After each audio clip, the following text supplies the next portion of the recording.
l'excés de velocitat,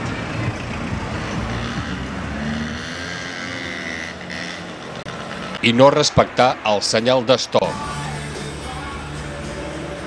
Són dos dels principals motius dels accidents que es produeixen a la cruïlla del carrer de Riera de Malgrat de Mar.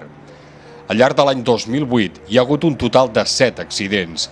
2 persones han resultat ferides. Els veïns ho saben bé. El problema és d'anar massa de pressa i després de no respectar, a vegades per descuit, a vegades per distracció, a vegades perquè tothom va de pressa i ningú té paciència, al cap pares un moment ja té la gent. Amb el darrer canvi de circulació, els accidents en aquest punt han augmentat. És per això que després del quart, la policia local va presentar un informe per poder corregir la situació el més aviat possible. I pel que sembla, la solució definitiva passa per canviar el sentit de circulació del carrer de Riera, un canvi que podria ser imminent.